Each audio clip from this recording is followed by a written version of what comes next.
We back. Everybody, welcome to Rational Lens Podcast, where logic comes into focus. And when we left off, we was talking about the World Economic Forum,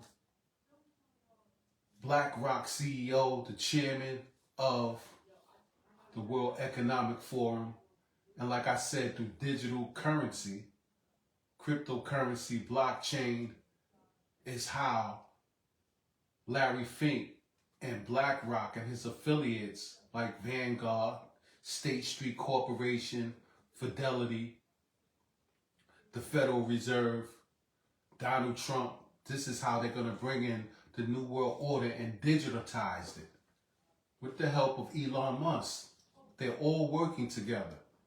They look like they're fighting against each other, but they're all working together to bring in this totalitarian dictatorship of white supremacy going back to Adolf Hitler's ideology. You understand?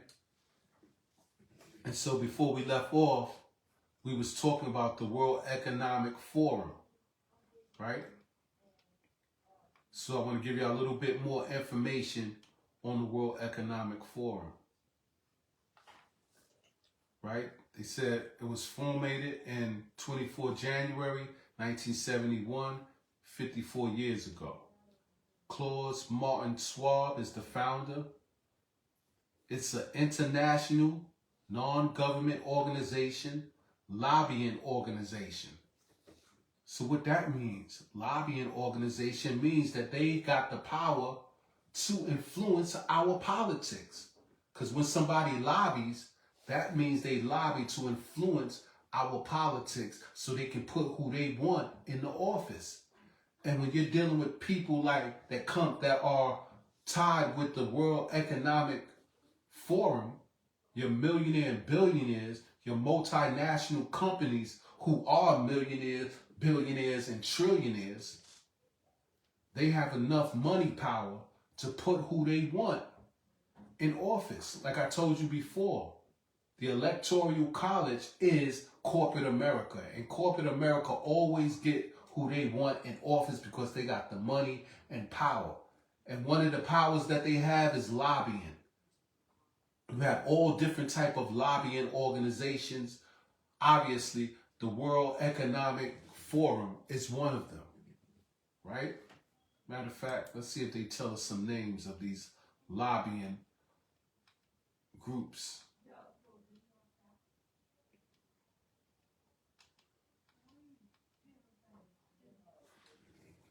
Matter of fact,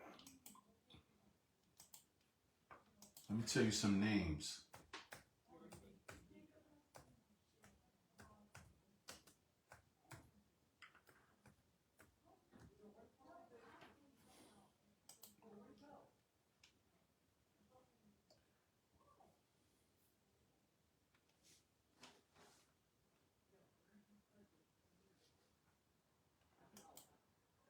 So this is coming from Bloomberg Government, top 10 federal lobbying firms, right?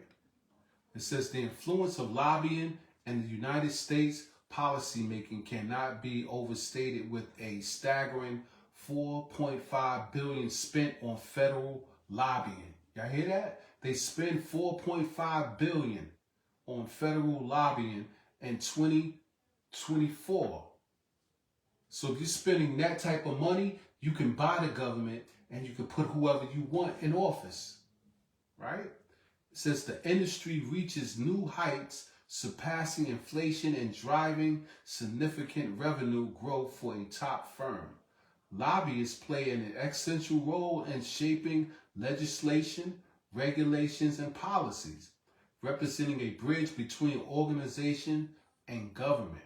The article examined leading United States lobbying firms, their core area of expertise, key clients, and notable achievements, while highlighting key lobbying trends from tech regulations to healthcare policies. Right? Let's see if we can get some of the names. The top lobbying firms by revenue. Number 1, Brownstein Hyatt Farber Schreck, LLP. Revenue, $679 million. Right? This is a lobbying firm. Brownstein Hyatt Farber Schreck, LLP. And these are Jewish names. Brownstein Hyatt Farber Schreck. It's the Jews. Their revenue is $667.9 million. Expertise, tax policies, healthcare, and environmental regulations. Number 2, Akin Gump Strauss, Hauer, and Fell, LLP.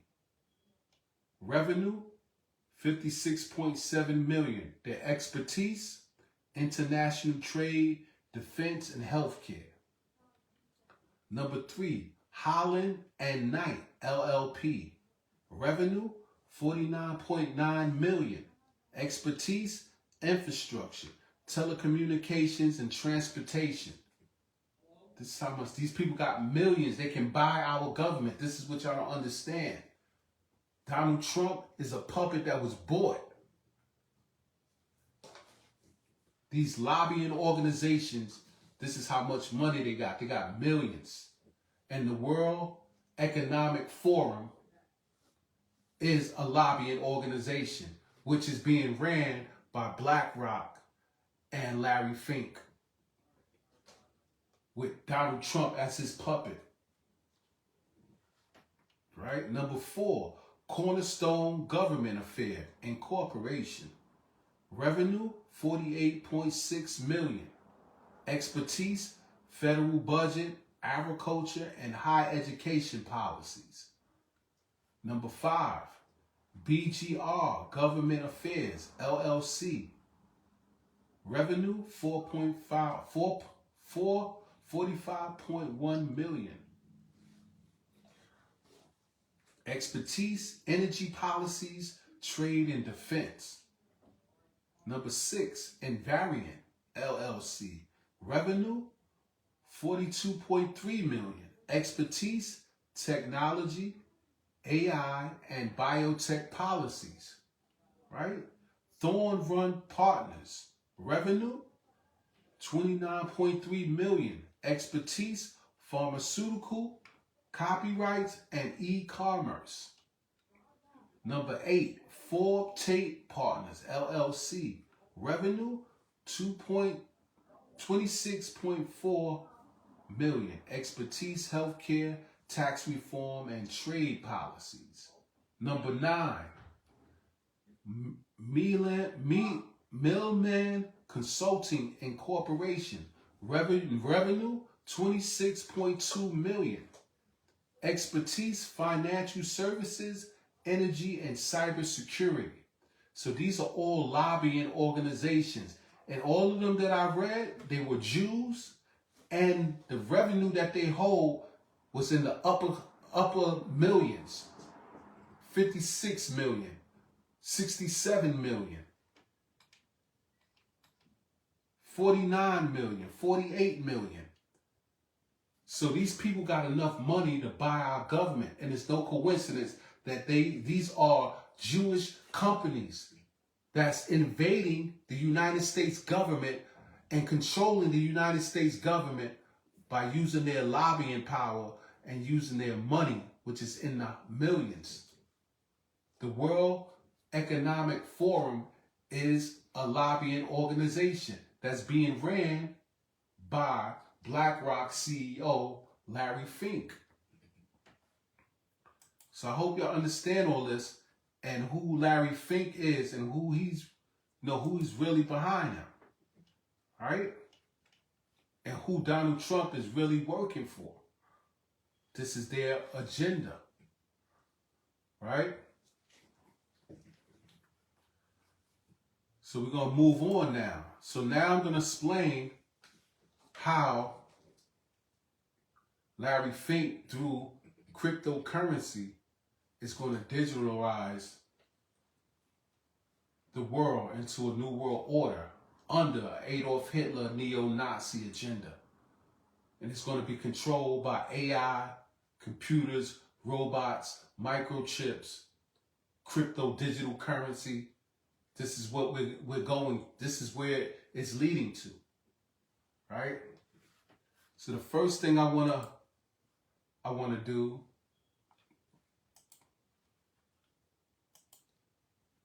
is explain to you and show you that Larry Fink is a globalist, right?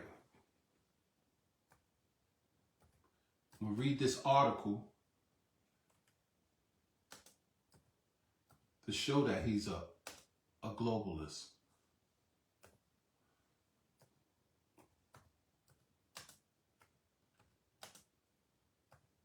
And the reason he believes in globalists, being a globalist and a globalization, is because it's better for making money, right?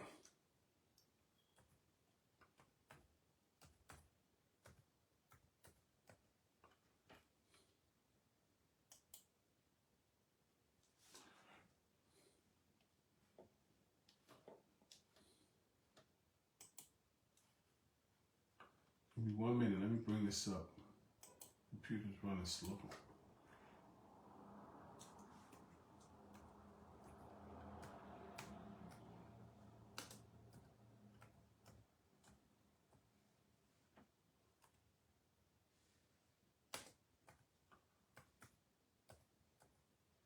And Donald Trump is in on this. It says, Larry Fink view on globalization have shifted from the end of an era of marketing integration in 2022 to call for a globalization 2.0. A globalization 2.0. That means he's going to take globalization to the next level. And we know that globalization means New World Order. It's a code word for New World Order. He's talking about taking globalization 2.0. He's about to take it to the next level, right? It says, a new model that balances global opportunity with national goals to distribute prosperity more equitably.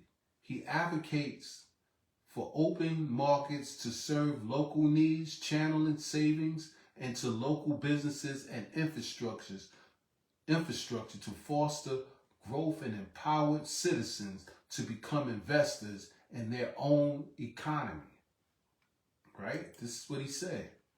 A shift in perspective from the end of globalization to globalization 2.0.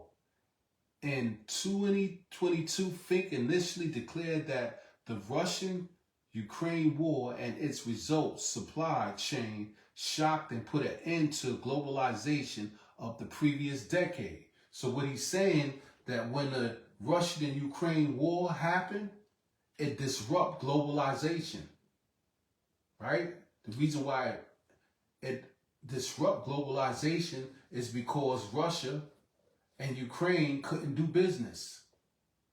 But we know war is business. But he's saying that the Russian and Ukraine war disrupt globalization. So this is the reason why they had to end the war. And now who got the contract to rebuild Ukraine? BlackRock, right? BlackRock got the contract to rebuild Ukraine. The last time I heard. Right? So he said that the Russian and Ukraine war and its results supply chain shocked and put an end to globalization of the previous decade. Right? So that he about to take it up a level, globalization 2.0.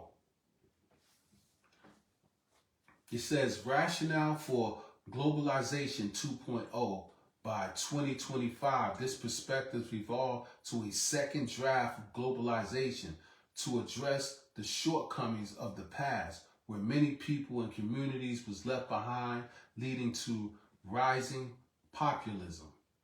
Right? The key features of globalization 2.0. National goal and local entrance. The new model aims to align global capital markets with the specific needs of individual countries and local communities. Number two, empowering citizens. The goal is to democratize capital markets, allowing citizens to invest in their local economy and share in the resultant prosperity, rather than solemnly benefit large corporations, which is going to be a lie, because we know the citizens are the slaves of the United States corporation. So them acting like they're helping us to become part of this globalization 2.0 to teach the citizens how to be better economically savvy so they can become investors. We know that's all the real end. They're just trying to reel us in, because in actuality, we know that the citizens of the United States corporation are the slaves, right? He's talking about empowering citizens. Doesn't make sense. Why would he empower the citizens? Why would the slave master empower the slave? So you know this is all just game to try to get people to go along with this digitalized new world order, right? Number three, integrating globalism. You hear that? Integrating globalism and localism. Think and vision a system that allows for open market and global capital flow while still channeling investments into domestic businesses and infrastructure. Yeah, he want to open markets and global capital flow. That's how you make everything one. He's just trying to connect everybody together, let everybody open up and do business, and we'll be one big thing. This is what globalism is. It's really a new world order that's going to be ran by digital currency and a super microchip society based on Adolf Hitler totalitarianism dictatorship. It says the role of BlackRock in capital markets. As CEO of BlackRock, the world's largest asset manager, Fink emphasized BlackRock's opportunity to be a driver of this new model by building platforms worldwide that also serve local needs. He believes that capital market can be used to transform global growth into local wealth, ensuring that the economic gains are more broadly distributed. So he's talking about globalization 2.0. He's talking about taking globalization to the next level. So let's look and see what globalization means, right?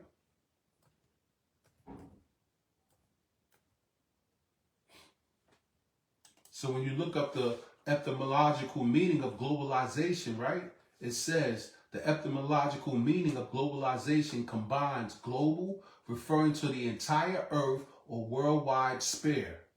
The entire earth. So he want to open up economic markets worldwide and bring everybody together. See, this is the trick. It sounds good, but then that's how you get tricked into the totalitarian dictatorship with the Adolf Hitler neo-Nazi Third Reich ideology.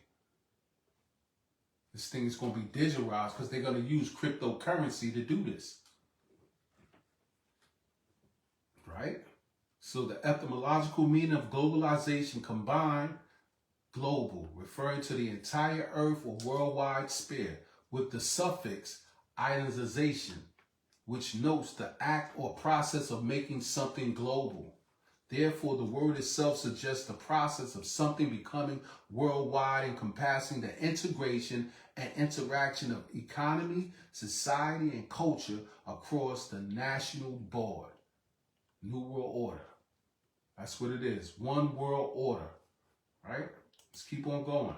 The breakdown of the word global, derived from the Latin word globus, meaning globe or sphere, and the adjective suffix "al." The term global came to mean spherical, or in the 1670s evolved to signify worldwide or universal by the late 19th century. Idealization, The suffix is used to form a verb and noun indicating an action or a process. When attached to global, it creates globalize, to make global, or globalization, the act or state of being made global. So this is the one world order that he's putting in. But he's trying to sugarcoat it like it's something good, but it's really going to be a nightmare for people. This one world order under a digitalized currency, supercomputers, AI, and microchip society. This is what we're heading to. I just proved to y'all that they're Nazis. They believe in the Third Reich, Adolf Hitler ideology. So all this global stuff is going to be under that ideology. This is why Donald Trump is talking about make America great again. He's pushing in a white supremacy, Confederacy agenda, Ku Klux Klan agenda. And we know Ku Klux Klan come from out of Adolf Hitler. Right? So that's what globalization means. So let's go to Larry Fink and cryptocurrency, right?